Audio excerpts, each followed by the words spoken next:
Olá, estamos aqui com Olivia Bicalho, uma grande amiga que cedeu o tempo para conversar com a gente. Estudamos juntas na UFMG na psicologia, fizemos parte da RH Consultoria Júnior e desde aquela época a gente já despertou a paixão por recursos humanos, por gestão de pessoas. E ela vai contar um pouquinho aqui da trajetória dela. Conte pra gente, Lívia, sua trajetória em gestão de pessoas. Olá, Elo, é um prazer estar aqui, obrigada pelo convite.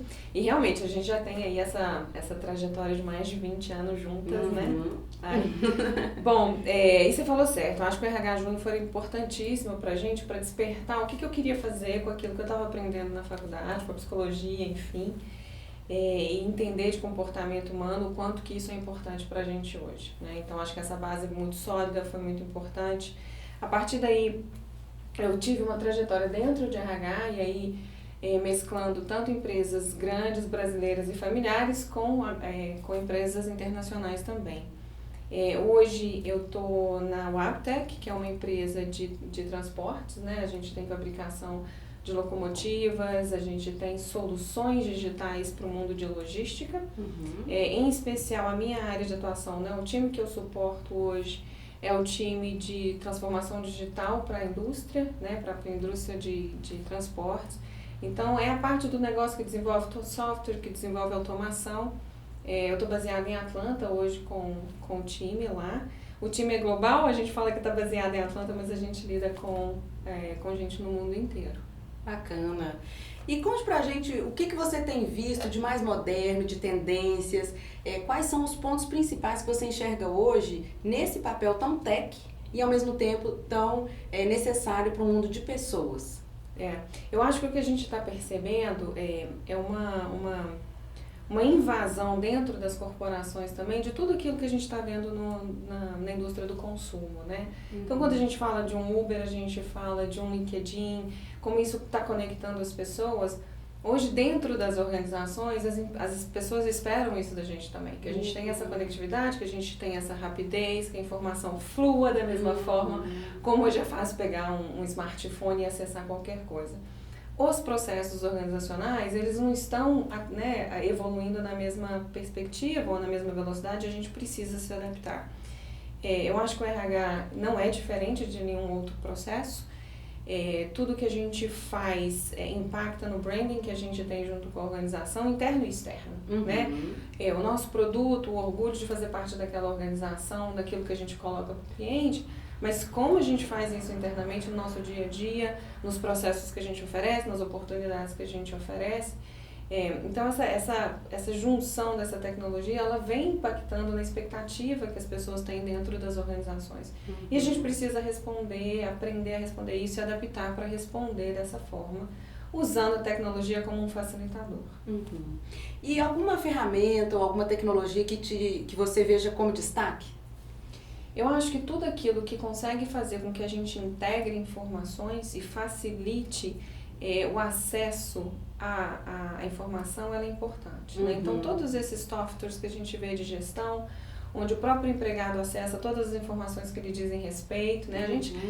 A gente passou por uma situação, né, onde o empregado precisava do RH para saber onde está o meu relatório, onde está meu limite, né? Carteirinha de plano de saúde. Então, se a gente puder oferecer essa informação sem que ele nos acesse, ele tem velocidade e a gente tem tempo para dedicar ao que é de fato importante.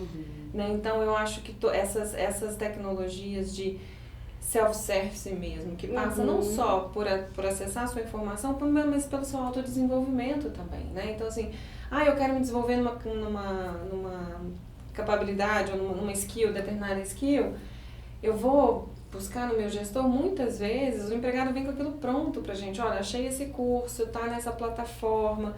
Então, essa conectividade, essa disponibilidade para oferecer para as pessoas que elas próprias busquem aquilo que elas precisam, para mim é o diferencial. E o que você tem a dizer das pessoas que ainda estão com medo de perder emprego para o robô?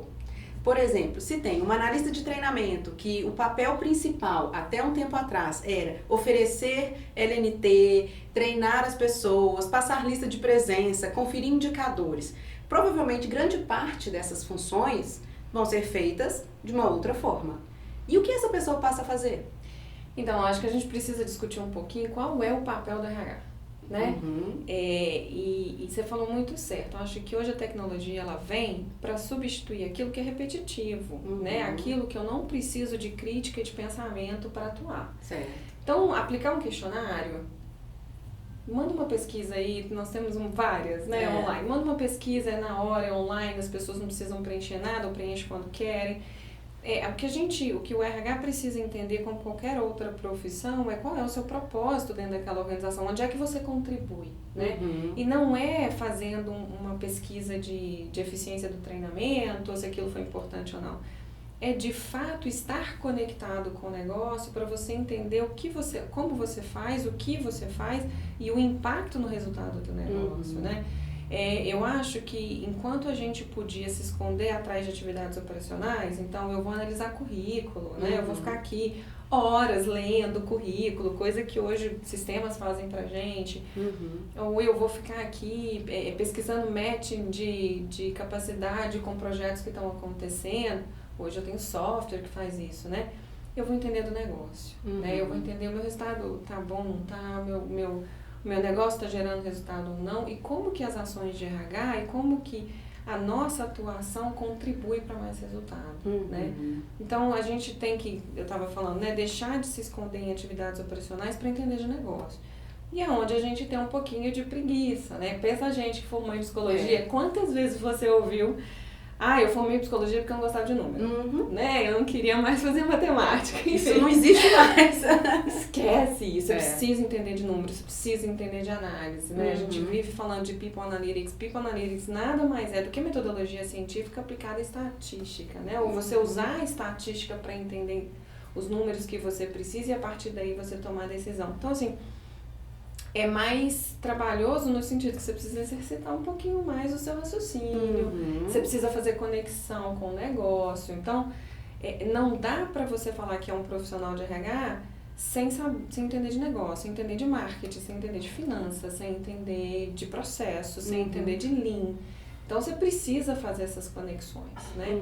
Então, assim, deixa o trabalho operacional para um bot, para uma tecnologia e se conecta com o negócio, né? Então, as suas conversas com os gestores, a sua conversa com os empregados, ela passa muito mais passa a ser uma conversa de arquitetura organizacional mesmo. E como é que você encaixa as peças, o que precisa ser feito, como é que você vai medir o resultado disso. Resultado no bottom line, né? Você está aumentando o custo sem aumentar resultado. Como é que você vai fazer as conexões? Não necessariamente a gente fala tanto, existem várias formas de empregabilidade hoje, né? A CLT é uma delas aqui, transformando para o Brasil, mas eu consigo fazer conexões com o que a gente chama, né, o pessoal que gosta de ver de gig, né? E aí falou, eu só vou te dar essa capacidade que eu tenho, ou os crowdsourcing da vida, que a gente convida pessoas para participar de projetos sem necessariamente fazer parte da equipe. Né? E como é que você tem tempo de pensar, tempo de sugerir, se você vai ficar horas ali analisando coisas ou fazendo coisas repetitivas que o software pode fazer? Lívia, me conta aqui, o que você tem feito para se manter atualizada, sabendo das tendências, como você se desenvolve? É uma mistura, sabe, Elo? Eu sempre tive essa inquietação, digamos assim, de estar... Mas e aí, o que está acontecendo? Como é que as coisas estão, né? Quem está fazendo o quê? Enfim. E eu faço uma mistura. Então, assim, eu escuto muito podcast, né? Então, assim... Eu não sou uma pessoa que gosta de escutar muita música, então eu tô malhando, eu tô escutando podcast. E aí os assuntos são variados. Eu tenho podcast específico de RH, eu tenho podcast de economia, eu tenho podcast de inovação. E aí eu vou... Tem podcast de ciência, sabe? Assim, como que as coisas estão se desenvolvendo no mundo, enfim. Então aí eu vou mesclando um pouquinho pra ficar um pouco antenada. Eu faço muito curso, né? Então, assim...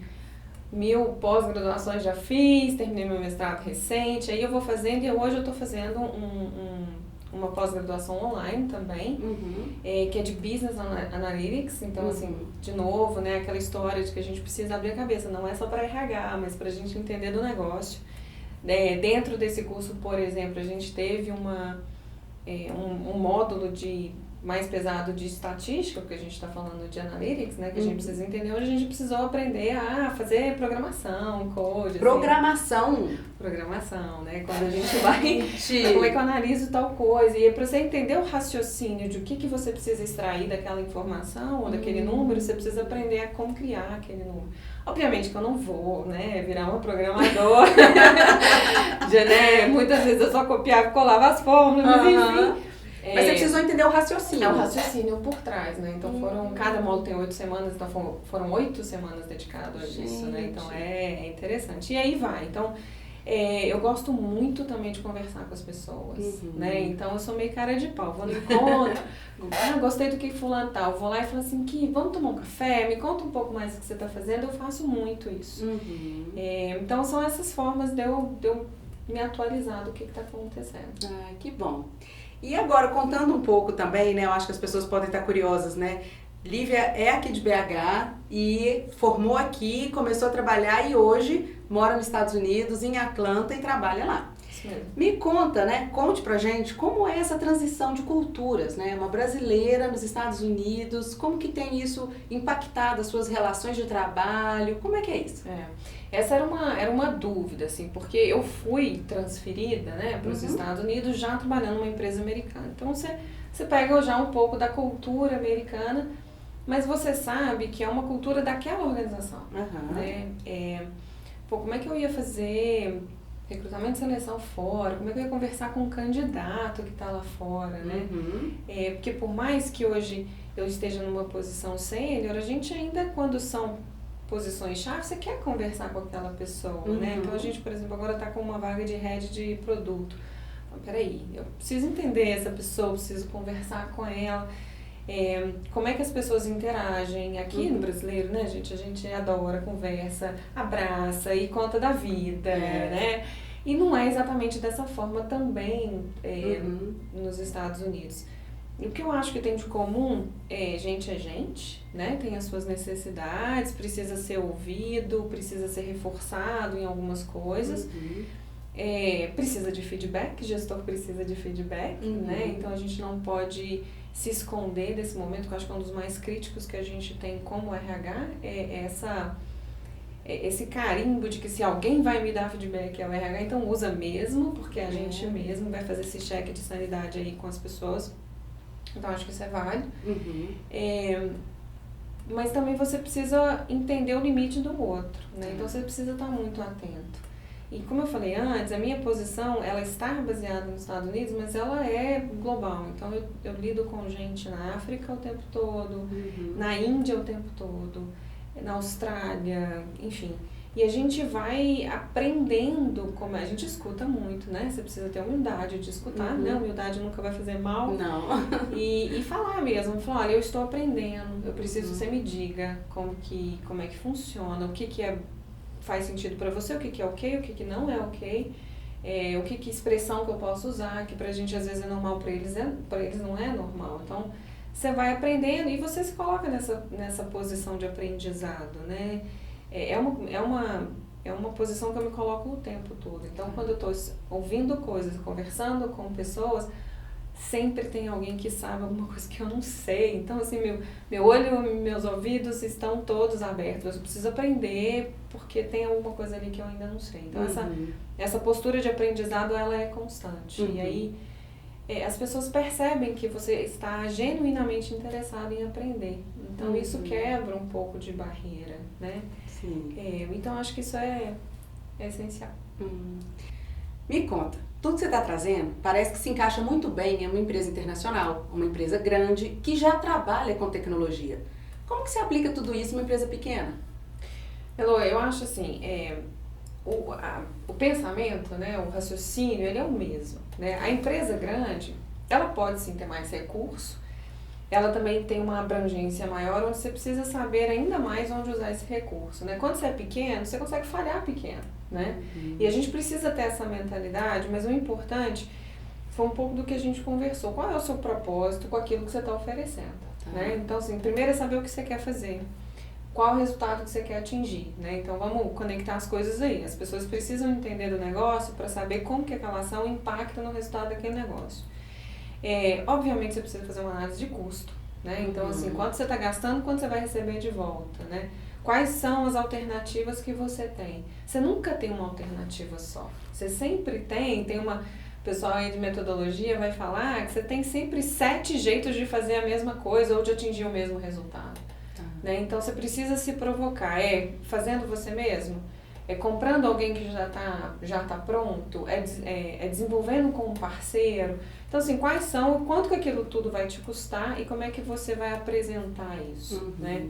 Então, tudo depende dessa análise que você tem que saber fazer, dessa estatística que você precisa colocar por trás, entender como é que aquilo vai impactar e gerar resultado para o seu negócio, né? Então, isso depende do seu tamanho e você adapta. Todo mundo vai fazer controle de custo. Ninguém tá rasgando dinheiro para falar, faz aí, vamos ver no que vai dar, né? Não é. A gente precisa o tempo todo, não é porque eu tô numa empresa grande. Acho que é até por isso que eu preciso justificar o tempo todo o que eu tô querendo fazer, o custo do que eu tô, né? Qual é o resultado, mas por quê, enfim. Então, a gente precisa ter isso o tempo todo. Então, você precisa estar conectado. Uma outra coisa que eu diria que é muito importante para tudo que a gente faz é não se isolar e tentar ter uma solução você sozinho. Né? Então, assim, fica lá meses pensando, eu quero projeto, e fica elaborando meses um projeto. Bem na metodologia startup, vai assim, essa é a minha ideia, o que você acha? E se a gente fizesse assim, com o gestor que você está querendo conversar, com o seu chefe, com os seus parceiros e constrói junto, né? Então, acho que isso também ajuda. Não dá um de herói, né? De querer fazer sozinho. Absolutamente. Não, seja o conector, sabe? Se você for o conector, é mais importante do que você ter uma solução. Dificilmente você vai conseguir ser a pessoa que teve a ideia brilhante, que executou tudo sozinho, que fez tudo sozinho. Isso não existe. Né? Então, você precisa fazer essa conexão com as pessoas. Bacana. Eu acho que o que ela trouxe conversa muito com o que a gente já falou aqui, de envolver mais nas relações, nas conexões, entregar valor no seu trabalho e usar a tecnologia como o seu aliado. Não é ter medo, pelo contrário. A Lívia até está aprendendo a programar. Então, olha como que a gente precisa se reinventar como profissional. Quem diria que na época de faculdade a gente podia imaginar, a gente corria das aulas de estatística, quem imaginava que hoje um profissional de recursos humanos, um profissional que atua com gestão de pessoas, tem sim que entender a lógica de programação. Pode sim contratar, é claro, mas tem que entender a lógica, o que está por trás, para saber como utilizar esses dados e principalmente como entregar um resultado diferenciado. Porque como a gente já falou, o importante é fortalecer o seu relacionamento, as suas conexões, as suas alianças. E usar a tecnologia para ser seu auxiliar nesse processo. Lívia, muito obrigada. Foi um prazer ter você aqui, separar o seu tempinho em BH para a gente fazer essa gravação. Com certeza foi muito útil. Obrigada. Obrigada.